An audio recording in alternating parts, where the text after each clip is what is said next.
Assalamualaikum warahmatullahi wabarakatuh. Alhamdulillah, hari ini kita bertemu kembali di mata kuliah web programming. Hari ini adalah hari untuk pertemuan kelima. Untuk hari ini kita akan membahas mengenai dasar JavaScript, tipe data JavaScript, variabel, dan operator.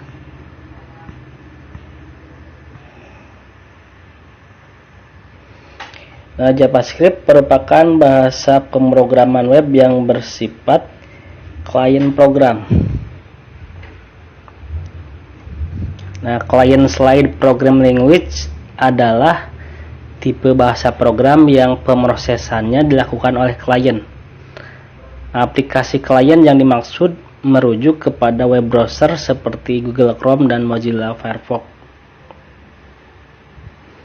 Bahasa pemrograman client-side berbeda dengan bahasa pemrograman server-side seperti PHP, di mana untuk server-side seluruh kode pemrograman dijalankan di sisi server. Untuk menjalankan JavaScript, kita hanya membutuhkan aplikasi text editor dan web browser. JavaScript memiliki fitur-fitur high-level programming, client-side, loosely type, dan berorientasi pada objek. Ada beberapa fungsi JavaScript dalam pemrograman web. JavaScript itu pada awalnya perkembangannya fungsinya untuk membuat interaksi antara user dengan situs web menjadi lebih cepat tanpa harus menunggu pemrosesan dari web server. Sebelum JavaScript, setiap interaksi dari user harus diproses oleh web server. Ini banyak kita bayangkan ketika kita mengisi form registrasi untuk pendaftaran sebuah situs di web, lalu mengklik tombol submit, menunggu sekitar 20 detik untuk website memproses isi form tersebut dan mendapat halaman yang menyatakan bahwa terdapat kolom form yang berisi belum diisi. Untuk keperluan seperti ini, JavaScript dikembangkan.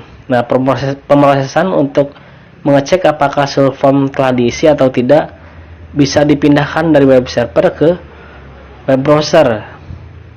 Dalam perkembangannya, JavaScript tidak hanya berguna untuk validasi form, namun untuk berbagai keperluan yang lebih modern. Berbagai animasi untuk mempercantik halaman, fitur chatting, efek-efek modern, game, jadi semua bisa menggunakan JavaScript. Tapi karena sifatnya yang dijalankan di sisi klien, yakni di dalam web browser yang digunakan oleh pengunjung situs, user sepenuhnya dapat mengontrol eksekusi JavaScript. Jadi hampir semua web browser menyediakan fasilitas untuk mematikan JavaScript atau bahkan mengubah kode JavaScript yang ada, sehingga kita tidak bisa bergantung sepenuhnya kepada JavaScript. Dalam perkembangannya, JavaScript mengalami permasalahan yang sama seperti kode pemrograman web yang bersifat client-side seperti CSS, yakni bergantung pada implementasi web browser.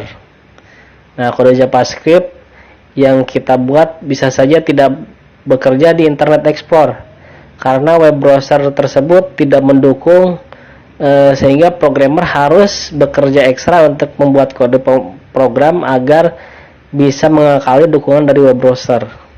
Karena hal ini, JavaScript pada awalnya termasuk bahasa pemrograman yang rumit karena harus membuat beberapa kode program untuk beberapa browser.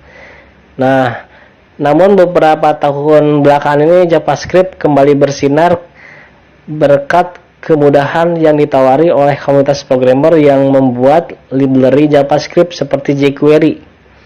Library ini memudahkan kita membuat program JavaScript untuk semua web browser. Jadi fitur-fitur canggih yang sebelumnya membutuhkan ribuan baris kode program menjadi sederhana. Mungkin kedepannya JavaScript akan tetap menjadi kebutuhan programmer. Nah, apalagi situasi saat ini yang mengharuskan punya banyak fitur modern sebagai standar. Tuh. Nah, JavaScript sebagai bahasa programan yang berbasis objek. Nah, konsep tipe data dalam JavaScript sedikit berbeda jika dibandingkan dengan PHP ya. Nah, jadi tipe data pada JavaScript bersifat seolah-olah sebagai objek. Nah, sehingga variabel pada JavaScript akan langsung memiliki metode. Tuh. Nah, tipe data yang sederhana ya di dalam JavaScript seperti angka, gitu ya, floating, tag atau string seolah bersifat sebagai objek ya, sebagai objek. Nah, jenis tipe data dalam JavaScript dibedakan menjadi dua kelompok, yaitu ada tipe data dasar atau primitif dan tipe data yang objek. Tipe data dasar terdiri dari tipe data angka, tipe data teks, dan tipe data boolean. Tipe data null dan undefined juga merupakan tipe data dasar. Nah, selain kelima tadi, tipe data lain yang ada di dalam JavaScript adalah tipe data objek. Nah, contohnya tipe data objek adalah tipe data tanggal, array, dan function.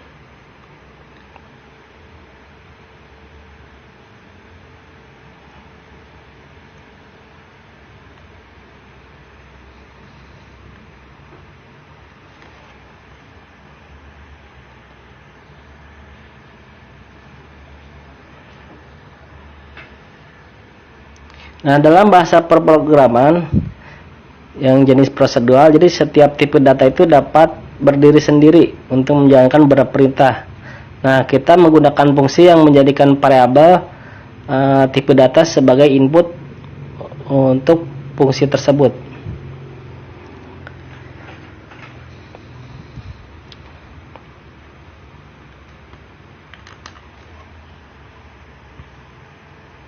Ya, kemudian ada lagi variabel.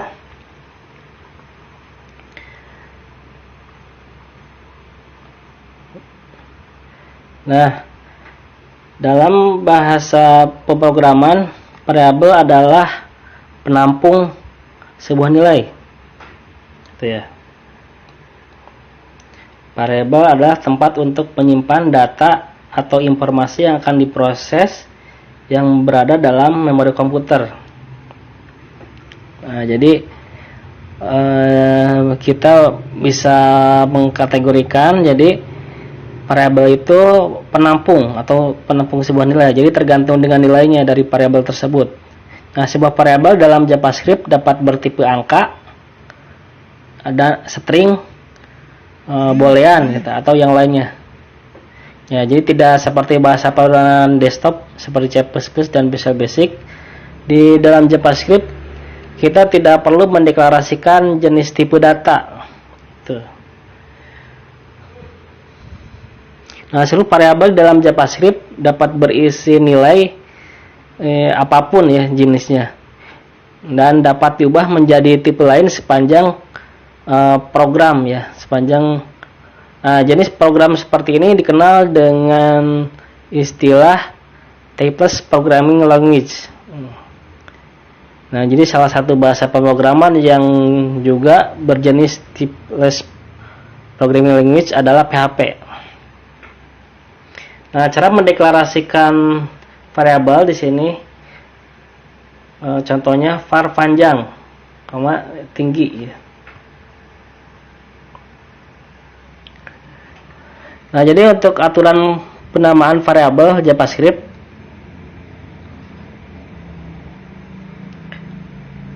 nah, jadi aturan penamaan variabel JavaScript sama dengan aturan pembuatan identifier itu. Jadi karakter pertama harus diawali dengan huruf underscore atau tanda dolar. Nah, karakter kedua dan seterusnya bisa ditambahkan huruf, angka, dan underscore atau tanda dolar.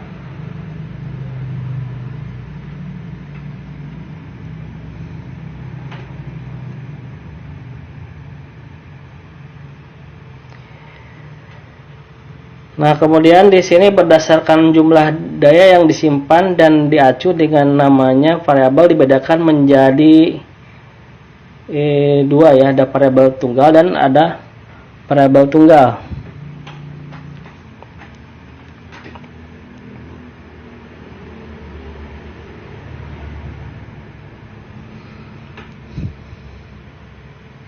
Nah, jadi jangkauan variabel atau scope. Nah, di sini scope variabel adalah batasan penggunaan variabel.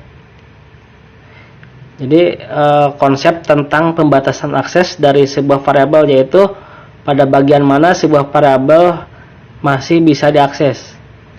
Sebuah variabel jika dideklarasikan baik dengan keyword par atau tanpa par akan bersifat global atau dikenal dengan istilah global variabel. Di sebuah variabel akan menjadi global variabel sepanjang variabel tersebut dideklarasikan di luar fungsi. Jika sebuah variabel dideklarasikan di dalam fungsi, maka variabel tersebut hanya akan bisa diakses di dalam fungsi tersebut atau bersifat lokal atau dikenal juga dengan lokal variabel. Bahas operator. Nah, operator merupakan sebuah simbol atau kata yang digunakan untuk melakukan operasi terhadap satu atau lebih data atau variabel sehingga menghasilkan data baru. Nah, jadi variabel atau data yang dioperasikan disebut dengan operan. Nah, misalkan gini, A tambah B. Nah, jadi yang disebut operan itu A dan B. Nah, kalau yang tambahnya itu merupakan operator. Itu jadi kita harus bisa membedakan antara operator dan operan gitu. Nah, jadi operator dalam pemrograman dibagi menjadi 6 jenis ya.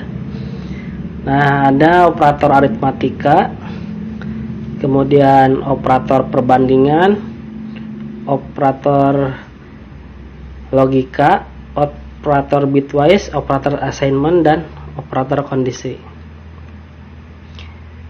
Nah, jadi operator itu wajib ada di setiap bahasa pemrograman. Nah, jadi ke-6 jenis operator ini harus kita pahami. Itu misalkan untuk operator aritmatika pada JavaScript.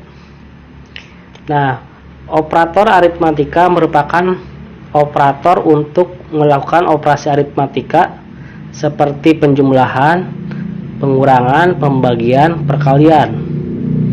Nah, untuk operator aritmatika terdiri untuk nama operatornya, misalkan penjumlahan simbolnya tambah, pengurangan tanda min ya, perkalian tanda bintang, pemangkatan bintangnya 2, pembagian tanda garis miring atau slash, sisa bagi persen.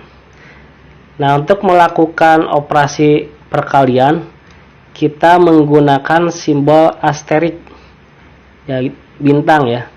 Jadi jangan gunakan X karena simbol X bukan termasuk dalam operator di dalam pemrograman. Nah, lalu untuk pemangkatan kita gunakan asterik ganda, itu bintang ganda ya. Nah, untuk pembagian kita gunakan simbol garis miring.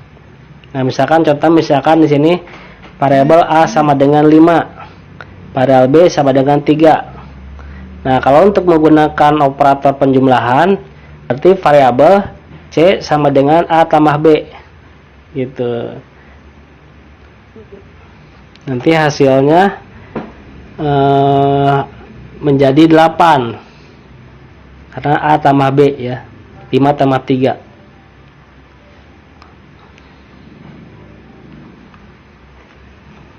Nah, kemudian ada operator perbandingan ya. Ya, operator perbandingan pada JavaScript atau operator relasi atau perbandingan adalah operator yang digunakan untuk membandingkan dua nilai. Operator perbandingan akan menghasilkan sebuah nilai boolean true dan false. Nah, jadi operator perbandingan terdiri dari misalkan nama operatornya lebih besar. Nah, simbolnya siku ya.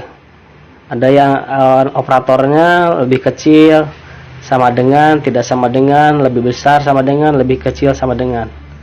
Itu untuk simbol dari operator perbandingan.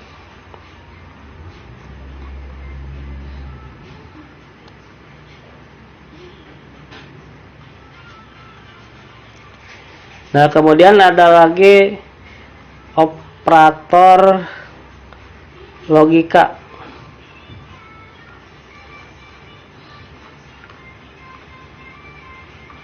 Nah, kalau operator logika, nah di sini operator logika itu operator yang digunakan untuk melakukan operasi terhadap dua nilai boolean. Gitu ya. Jadi kalau operator logika itu ada untuk nama operatornya ada logika AND, logika OR, negasi gitu ya, atau kebalikan. Nah, kemudian ada operator bitwise. Nah, kalau operator bitwise di JavaScript, jadi operator bitwise itu merupakan operator yang digunakan untuk operasi berdasarkan bit atau biner. Nah, operator ini terdiri dari untuk namanya AND, OR, XOR, negasi, left shift, right shift, left shift, right shift ya. Nah, operator ini berlaku untuk tipe data integer, long integer, short, chart, dan byte. Nah, jadi operator ini akan menghitung dari bit ke bit. Misalnya kita punya variabel A sama dengan 60 dan B sama dengan 30. Nah, bila dibuat dengan bentuk biner akan menjadi A00111100, B 00001101. Tuh. Nah, kemudian ada operator assignment. Nah, operator assignment itu bisa disebut dengan operator penugasan.